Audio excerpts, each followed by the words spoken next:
Pizza কবে আনতে গেছিলে? আমার খুব মাথাটা গরম হয়েছে। আমার না, ওখানে অনেক কাস্টমার আছে যাদের মাথাটা গরম হয়েছে।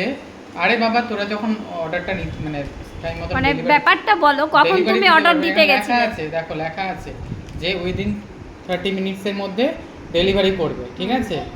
আমাকে বললো ঠিক আছে 45 মিনিট দাঁড়িয়ে যান, 45 মিনিট পরে ডেলিভারি করে দেবে বাড়িতে। আর ওখানকার যত কাস্টমাররা ওখানে বসে খাচ্ছে তাদেরকে বলছে যে 45 মিনিট আগে দিতে পারবে না, 1 ঘন্টা 1.5 ঘন্টা লাগবে। অনেকে যার পোষাচ্ছে থাকছে, যার পোষাচ্ছে চলে যাচ্ছে, ঠিক আছে? আমি বললাম 45 মিনিটের মধ্যে দিতে পারবা? একটু দেখাও এখানে কটা টাইম লেখা আছে, দেখো টাইমটা দেখি, টাইমটা দেখাও। হ্যাঁ এই যে দেখিয়ে দিলাম, ডেলিভারি 7:30টার সময় আমি অর্ডারটা দিয়েছিলাম, ঠিক আছে? আর একটু ঘড়িটা দেখাও কটা বাজছে এখন। 10:45 বাজছে। দেখো তো কি ভাই, টাকাটা সোজা করে ধরো। হ্যাঁ 10:45 বাজে। আমাকে দাও। এবার কথা হচ্ছে, পিৎজা খাওয়ার কথা ছিল আমাদের 7টার সময়, 7:30টার সময় তুমি গেছো। সেই পিৎজা কতক্ষণে নিয়ে এলে? সে আধ ঘন্টা লাইনে দাঁড়িয়ে 7টার সময় গেছি। তো যাই হোক, বলা মধ্যে কথা হচ্ছে রায়গঞ্জের ডমিনোজ এত বাজে সার্ভিস কি বলবো। তো ও গেছে 7:30টার সময়, তারপর বাড়িতে চলে এসেছে, আমাকে এসে বললো যে 45 মিনিটের মধ্যে বাড়িতে ডেলিভারি হয়ে যাবে। মেয়েটা এত জ্বালায় না। সেই পিৎজা এখন আসলো 9:45টার সময়, তাও ওকে গিয়ে নিয়ে আসতে হলো। কি হয়েছে ওখানে, মারামারি হচ্ছে কিছু? ঝামেলা লেগে গেছে, যাদেরকে ঝামেলা করছে তাদেরকে সঙ্গে সঙ্গে একজন কি যেন বললা 7টার সময় একজন 7টার সময় ওর বাড়িতে গেস্ট আসছে, হ্যাঁ ও বাড়ি থেকে বসে ক্যাশ অন ডেলিভারি অর্ডার করে দিয়েছে, ঠিক আছে? ওর 30 মিনিটের মধ্যে ওখানে দেখায় 30 মিনিটের মধ্যে তোমাকে ডেলিভারি। ওদিক দিয়ে যাও, ওদিক দিয়ে যাও। আচ্ছা যাই হোক, এর আগে ছোটও হচ্ছে গিয়ে একদিন অর্ডার করলো ক্যাশ অন ডেলিভারি। 15 মিনিট দেখাচ্ছে আর 15 মিনিট পরে দিয়ে দিবে। ওরকম 9 মিনিট দেখাচ্ছে, এখনো দেখাচ্ছে 9 মিনিট। 9 মিনিট গিয়ে আটকে গেছে, কারণ ওখানে তো কয়েকটা লোক, গুনে 3-4টা লোক ওখানে পিৎজা বানাচ্ছে, ঠিক আছে? আর ওখানে শয়ে শয়ে শুধু মানে অর্ডার আসছে। যখন আমি পারছি না, আমার ক্যাপাসিটি অনুযায়ী আমি রাখবো না, তারপর আউট অফ স্টক অর্ডার নেব না, অর্ডার নেব না, বা লিখে দিন 50টার বেশি আমি অর্ডার নিতে পারছি না। সারাদিন আমি এতটা ক্যাপাসিটি আছে, আমি এতটাই অর্ডার নিতে পারবো।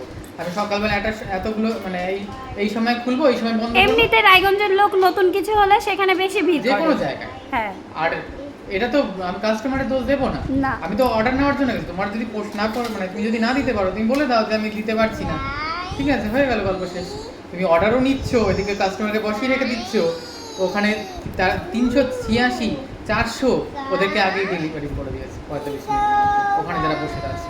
আর এদিকে যারা বাড়িতে বসে অর্ডার করছে তাদেরকে দিচ্ছে, দেবে না তো। যাই হোক, ঠিক হবে, একটা বড় সড়ো নিউজ হবে, একটু ভাঙচুর হবে, তারপরে গিয়ে সমস্ত কিছু ঠিক হবে। আমি বললাম তো আপনারা এখানে দোকান করতে পারবেন না, এরকম করলে না আর দোকান চালাতে হবে না। চলো এবার পিৎজাটা দেখা যাক কেমন। এখন পিৎজাটা খেয়ে দেখতে হবে যে কিরকম, শিলিগুড়ির মতন না রায়গঞ্জের মতন। আমরা এতদিন ডমিনোজে, সিটি সেন্টারে, ভেগা সার্কেলে খেয়ে এসেছি, এখন দেখা যাক রায়গঞ্জের ডমিনোজের পিৎজা খেয়ে। নাইফ নিয়ে এসো। এই হচ্ছে পিৎজা। এটার দাম কত নিল গো? এটার দাম 349 টাকা। কি হ্যাপি? হ্যাঁ। কতটা হ্যাপি? অনেক হ্যাপি। 349 টাকা। কোক ফোক কিছু দেয়নি? হ্যাঁ, কোক ফোক কিছু দিল না? না, ওদের বলে নাই এইটা, মানে কম্বো টাকা দি। কম্বোগুলো সব বন্ধ হয়ে আছে, কম্বো চালু করেনি এখনো। কম্বো 11টা সকাল 11টা সকাল ভালো না খেতে, 11টা থেকে দুপুর 3টা পর্যন্ত একদম ভালো না খেতে।